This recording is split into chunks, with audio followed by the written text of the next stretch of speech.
was the kind of man who lived quietly, the sort of person you might not notice at first. But in our small town, we knew what set him apart was his ability to help others as naturally as breathing, never stopping to calculate the cost. The first seed, the old man and the roof. The winter had been brutal. When Old Man George's roof gave way under the weight of a heavy storm, Ethan was the first one there. "Don't you worry about it," was all he said. For 3 straight days, he put his own life on hold, working until his hands were raw. The new roof was stronger than the original. When George, eyes wet with gratitude, tried to press payment into his hand, Ethan gently refused. "Knowing you're warm and safe in here is worth more to me than any money," he said. That was the first seed of kindness he planted, without even realizing it. The second seed, the lost little girl. On his way back from town one evening, he found a little girl crying by the side of the road. Her name was Lily, and she was lost. Ethan didn't hesitate. He scooped her up, carried her for what felt like miles on his aching back, and didn't stop until she was safely back in her parents' arms. The profound relief in that mother's and father's eyes was a reward you couldn't put a price on. He was just a man who'd brought a child home.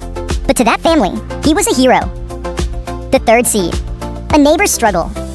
His neighbor, Sarah, was a young widow, struggling to make ends meet for her 2 kids. When her children got sick and she couldn't afford the medicine, Ethan didn't make a speech. He just quietly slipped the cash she needed into her hand. "Don't think of this as from me," he told her. "Think of it as a little help from above. Just get the kids well." He saw the flicker of hope reignite in her eyes. It was the final seed, the harvest. The invisible shield's life went on. And Ethan forgot about those small acts of grace. He never expected anything in return, but life has a way of circling back. And the protections woven by his kindness soon became clear. The fur shield, shelter in the storm. During a terrible blizzard that winter, the wind ripped roofs right off houses all over town. But the roof Ethan had built for Old Man George and his own simple home stood firm, like a pair of unshakable forts. George would later tell anyone who'd listen, "It ain't just nails and wood holding that roof up. It's Ethan's goodness." The second shield, the bracelet on the cliff. Ethan was driving his pickup down a treacherous mountain road when his mind wandered for a split second. His truck veered, heading straight for a deadly drop-off. Just as he was about to lose control, a tiny familiar glint on the road caught his eye. It was a little bracelet, the one Lily had been wearing. He slammed on the brakes to look.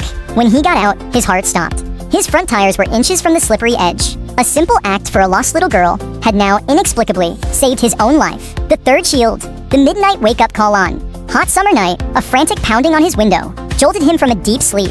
It was his neighbor, Sarah, screaming, "Ethan, fire!" He raced outside to see flames licking the back of his woodshed, threatening his home. Because of her warning, he managed to put the fire out before it spread. "You were a light for my family in our darkest time," she said, catching her breath. "I guess God woke me up to be a light for you tonight." Ethan sat on his back porch that night, looking up at the stars, and he finally understood. Kindness wasn't a transaction where you wait for immediate payback. It was a seed. You drop it in the soil and you move on, never thinking of it again. But then, one day, when you need it most, and in the most unexpected way, that seed has grown into a tree that offers you its fruit. Life had taught him that every hand he extended would one day be met by an invisible hand in return. And so, he just kept on giving, because he now knew, without a doubt, that unconditional kindness was the most powerful force in the world.